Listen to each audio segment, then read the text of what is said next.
আল্লামা যখন ইন্তেকাল করলেন, আমি তখন মালয়েশিয়া থেকে যুক্তরাষ্ট্রে একটা কনফারেন্সে যোগ দিতে যাচ্ছি, কাতার এয়ারলাইন্সে। মালয়েশিয়া থেকে দোহাতে নামলাম।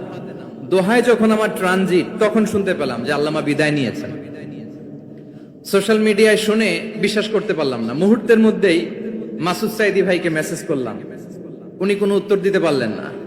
মাসুদ ভাইয়ের সাথে যখন কোলাকুলি করি, আমাদের শামীম ভাইয়ের সাথে যখন কোলাকুলি করি, মনে হচ্ছে আল্লামা সাইদির ঘ্রাণ পাই। শরীরটা লিটারালি কাঁপছিল, নিজেকে মানাতে পারছিলাম না, বিশ্বাস করতে পারছিলাম না যে আসলে আল্লামা বিদায় নিয়েছেন। ইন দ্য মিন টাইম আমার সেকেন্ড ফ্লাইট দোহা টু নিউ ইয়র্ক, 12 ঘন্টার ফ্লাইটে উঠলাম। ইন্টারনেট থেকে বিচ্ছিন্ন হলাম। নামার পরে শুনলাম আল্লাহু আকবার, যেখানে ওনাকে কবরস্থ করার কথা ছিল সেখানেও কবর দিতে দেয়া হয় নাই। ছবিগুলো দেখতে লাগলাম, হাসিমাখা মুখ, হাসিমাখা নিথর দেহটা। মরণে হাসিবে তুমি, কাঁদিবে ভুবন। From east to west, from north to south, the entire globe, গোটা বিশ্ব ওনার জন্য কেঁদেছে। গোটা বিশ্ব কেঁদেছে, কাবার গিলাফ ধরে ধরে মানুষ চিৎকার করেছে। সম্মানিত সুধী, হযরতুল আল্লাম শহীদ মরহুম আল্লামা দেলওয়ার হোসেন সাঈদী রাহিমাহুল্লাহ, ওনার স্মৃতি বিজড়িত আজকের এই ঐতিহাসিক প্যারেড ময়দানের তাফসিরুল কোরআনের প্রোগ্রামে সব আছে। স্টেজ আছে, শ্রোতা আছে, প্যান্ডেল আছে, মিডিয়া কাভারেজ আছে, কিন্তু আমাদের কলিজার টুকরাটা আমাদের মাঝে নাই। আজকের এই প্রোগ্রামে আলোচক হয়ে এই চেয়ারে আমি না বসে ওই শ্রোতাদের কাতারে বসে যদি আমাদের আল্লামার নুরানি চেহারার দিকে তাকিয়ে ওয়াজ শুনতে পারতাম, আমাদের হৃদয়টা ঠান্ডা হয়ে যেত, আমাদের তৃষ্ণার্ত হৃদয় শান্ত হতো। সব আজকে আছে, কি যেন নাই, ঠিক কিনা বলেন? আল্লাহ তাআলা প্রতি 100 বছরে একজন মুজাদ্দিদ পাঠায়, প্রতি 100 বছরে একজন মুজাদ্দিদ, যিনি সমাজকে সংস্কার করেন। আল্লামা দেলওয়ার হোসেন সাঈদী রাহিমাহুল্লাহ ছিলেন তেমন একজন মুজাদ্দিদ। চিৎকার করে বলেন ঠিক কিনা? উনি শিরক বিদআতের আস্তানাকে তছনছ করে দিয়েছেন, তাওহীদের বাণীকে সমুন্নত করেছেন, গণমানুষের কাছে তাফসিরুল কোরআনকে জনপ্রিয় করেছেন। আজীবন আজীবন তিনি ইসলামকে বিজয়ী শক্তি হিসেবে দেখার স্বপ্ন দেখতেন। এত প্রাঞ্জল ভাষা, এত চমৎকার আধুনিক প্রেজেন্টেশন, গণমানুষের কাছে কোরআনের তাফসিরকে এভাবে জনপ্রিয় করে তোলার মতো ব্যক্তিত্ব আল্লামা সাঈদী ছাড়া দ্বিতীয় কেউ এই বাংলার ভূখণ্ডে নাই। এই যে তাফসিরুল কোরআন, এই যে টার্মিনোলজি, এই টার্মটাই উনি আসলে জনপ্রিয় করেছেন। আমরা আগে জানতাম না যে এভাবে তাফসির করা যায়, এভাবে scientific indications of the Holi কোরআনকে মানুষের কাছে পেশ করা যায়, এভাবে এত জীবন ঘনিষ্ঠ করে, এত ইন্টারেক্টিভ করে কোরআনের কথাগুলো মানুষের কাছে উপস্থাপন করা যায়।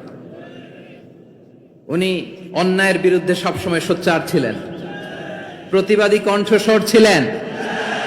ওনার আলোচনা শুনলে দেহের রক্ত টকবক করে ফুটতে থাকতো। আল্লাহু আকবার, আল্লাহু আকবার, আল্লাহু আকবার। He was a strong mouthpiece of Islamic revivalism. Islamic জাগরণের স্ট্রং মাউথপিস ছিলেন আল্লামা সাঈদী রাহিমাহুল্লাহ। অনেক দোয়া পেয়েছেন, আমরা পড়েছি, এমন জীবন তুমি করিবে গঠন, মরণে হাসিবে তুমি, কাঁদিবে ভুবন। গোটা বিশ্বকে তিনি কাঁদিয়েছেন। আল্লামা যখন ইন্তেকাল করলেন, আমি তখন মালয়েশিয়া থেকে যুক্তরাষ্ট্রে একটা কনফারেন্সে যোগ দিতে যাচ্ছি, কাতার এয়ারলাইন্সে। মালয়েশিয়া থেকে দোহাতে নামলাম। দোহায় যখন আমার ট্রানজিট, তখন শুনতে পেলাম যে আল্লামা বিদায় নিয়েছেন। সোশ্যাল মিডিয়ায় শুনে বিশ্বাস করতে পারলাম না। মুহূর্তের মধ্যেই মাসুদ সাইদি ভাইকে মেসেজ করলাম, উনি কোনো উত্তর দিতে পারলেন না। মাসুদ ভাইয়ের সাথে যখন কোলাকুলি করি, আমাদের শামীম ভাইয়ের সাথে যখন কোলাকুলি করি, মনে হচ্ছে আল্লামা সাইদির ঘ্রাণ পাই। শরীরটা লিটারালি কাঁপছিল, নিজেকে মানাতে পারছিলাম না, বিশ্বাস করতে পারছিলাম না যে আসলে আল্লামা বিদায় নিয়েছেন। ইন দ্য মিন টাইম আমার সেকেন্ড ফ্লাইট দোহা টু নিউ ইয়র্ক, 12 ঘন্টার ফ্লাইটে উঠলাম।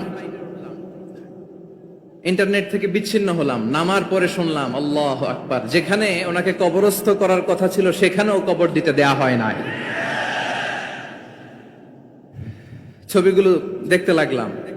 হাসি মাখা মুখ, হাসি মাখা নিথর দেহটা, মরণে হাসিবে তুমি কাঁদিবে ভুবন।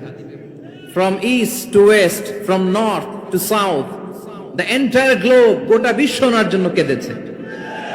গোটা বিশ্ব কেঁদেছে, কাবার গিলাফ ধরে ধরে মানুষ চিৎকার করেছে। এর চেয়ে শ্রেষ্ঠ মৃত্যুকার হতে পারে? আমাদের আল্লামার আর কি পাওয়ার ছিল বলেন? আর কি পাওয়ার ছিল? কুল্লু নাফসিন যায়িকাতুল মাউত, যারাই দুনিয়াতে আসবে তারা ইন্তেকাল করবে, এটা আমরা মেনে নেই, এটা আমরা জানি। কিন্তু অবাক করা বিষয় হচ্ছে আমরা আজও জানি না আমাদের আল্লামার মৃত্যু কি স্বাভাবিক হয়েছে নাকি এটা পরিকল্পিত মেডিকেল কিলিং ছিল। এটা যে পরিকল্পিত মেডিকেল কিলিং ছিল এটা ধারণা করার পেছনে অনেক কারণ আছে। তিনি আধিপত্যবাদের বিরুদ্ধে সোচ্চার ছিলেন, ফ্যাসিবাদের বিরুদ্ধে সোচ্চার ছিলেন, রাজনৈতিক প্রতিহিংসার শিকার ছিলেন। এজন্য এটা মেডিকেল কিলিং হতে পারে এ ধারণা আমরা করতেই পারি। আওয়াজ করে বলেন ঠিক কিনা? যে সময়টা আমরা কাটাচ্ছি এত সুন্দর সময় বাংলাদেশ আর পাবে না। আমাদের জন্মের পর থেকে এরকম চমৎকার সময় আমরা পাই নাই। এটাই আসল সময়। আমরা ইন্টারিম গভর্নমেন্টের কাছে দাবি জানাই, উচ্চতর তদন্ত কমিটি করে এটা কি হত্যাকাণ্ড ছিল নাকি স্বাভাবিক মৃত্যু ছিল, এই রিপোর্ট গণমানুষের কাছে প্রচার করে জানাতে হবে। এই দাবির সাথে কি সবাই আপনারা একমত? কারা কারা একমত হাত তুলে দেখান।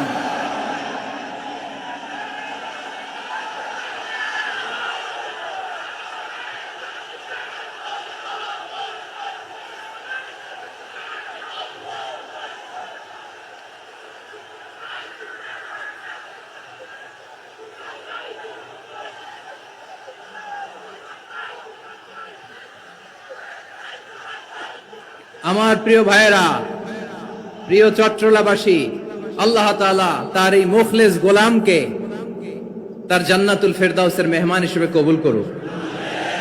তার জীবনের সকল খেদমাগুলোকে কবুল করুক। জান্নাতুল ফেরদাউসের আলা মাকামে তাকে মেহমান হিসেবে কবুল করুক। আল্লামা শহীদ দেলোয়ার হোসেন সাঈদী রাহিমাহুল্লাহ, উনি ছাড়াও এই ঐতিহাসিক ময়দানে কথা বলেছেন আল্লামা লুৎফুর রহমান রাহিমাহুল্লাহ। চলে গিয়েছেন আমাদেরকে ছেড়ে। তিনি বলতেন, ইনশাআল্লাহ মিজান আবার আসবে। হুজুর আমি তো আসলাম, আপনি তো আমাদেরকে ছেড়ে চলে গেলেন। আল্লাহু আকবার, আল্লাহু আকবার, আল্লাহু আকবার। গলায় কোনো সুর ছিল না, সুর দিয়ে কথা বলতেন না, কিন্তু এত চমৎকার শব্দের বুনন, এত চমৎকার প্রেজেন্টেশন, এত চমৎকার ভাবে ঐতিহাসিক বর্ণনাগুলো তিনি উপস্থাপন করতেন। মন্ত্রমুগ্ধ হয়ে আমরা আল্লামা লুৎফুর রহমানের কথা শুনেছি। আমরা হযরতুল আল্লাহ লুৎফুর রহমান রাহিমাহুল্লাহর জন্য এই বিশাল ময়দান থেকে দোয়া করছি, আল্লাহ তাআলা তুমি তোমার এই খাদেমকে জান্নাতের মেহমান হিসেবে কবুল করে নাও। আরো অনেক আল্লামারা এখানে কথা বলেছেন, বিশেষ করে বাইতুল শরফের মরহুম পীর সাহেব হুজুর থেকে শুরু করে আরো যারা যারা তারকাতুল্য ওলামায়ে কেরাম এই চট্টগ্রামের ময়দানে কথা বলেছেন, আলো ছড়িয়েছেন। আমরা এই লক্ষ লক্ষ তাওহীদি জনতাকে নিয়ে তাদের জন্য দোয়া করছি, আল্লাহ তাআলা ওনাদের জীবনের সকল ভুল ত্রুটি ক্ষমা করে দিয়ে তাদেরকে জান্নাতুল ফেরদাউসের মেহমান বানিয়ে নিক। আমরা এই ঐতিহাসিক প্যারেড ময়দানের প্রোগ্রাম থেকে স্মরণ করতে চাই 24-এর ছাত্র নাগরিক অভ্যুত্থানে আমার যে সমস্ত ছাত্র নাগরিক ভাইয়েরা দেহের তাজা রক্ত বিলি দিয়ে নতুন বাংলাদেশ আমাদেরকে উপহার দিয়েছে। বিশেষ করে আপনাদের এই চট্টগ্রামের শহীদ ফাইসাল, শহীদ ওয়াসিম সহ সকল শহীদকে আল্লাহ তাআলা কবুল করুক। আমরা সবাই পড়ি আমিন। প্রিয় ভাইয়েরা, আমি নগণ্য একজন কোরআনের ছাত্র, এত বিশাল মঞ্চে এত বড় প্ল্যাটফর্মে কথা বলা আমার জন্য সাজে না। তারপরও আমাদের মুরব্বীরা আমাদের ডানে বায়ে বসে আছেন, ওনাদের আদেশ ক্রমে, ওনাদের অনুমতি ক্রমে কিছু কথা আজকের এই ঐতিহাসিক প্রোগ্রামে আপনাদের সামনে উপস্থাপন করার চেষ্টা করব। ওমা তাওফীকি ইল্লা বিল্লাহ। প্রিয় ভাইয়েরা, 5 দিন ব্যাপী এই তাফসীরুল কোরআনের প্রোগ্রামে অনেক ওলামা হযরত কথা বলেছেন। যারা কোরআন সুন্নাহ থেকে আমাদেরকে কোরআনের কথাগুলো শোনালেন, আমরা যেন সেগুলো আমল করতে পারি, আল্লাহ আমাদেরকে তৌফিক দান করুন। শুরুতে আমাদের নিয়তটাকে খালেস করে নেওয়া দরকার। এই যে গ্যাদারিং, এই যে হিউজ শোডাউন, এগুলো যদি আমাদের নিজেদেরকে পরিবর্তন না করে তাহলে এতে কোনো লাভ নাই। জোরে বলেন ঠিক কিনা? এই প্রোগ্রাম যদি আমাদের জীবনকে পরিবর্তন করে, আমাদের চিন্তার ডিএনএ কে চেঞ্জ করে দেয়, তাহলেই চট্টগ্রামের প্যারেড ময়দান সার্থক। আসুন আমরা চিন্তাকে খালেস করে নেই। আমরা সবাই নিয়ত করি যে যতটুকু কথা আমরা কোরআনের আলোকে শুনবো, আমলের নিয়তে শুনবো।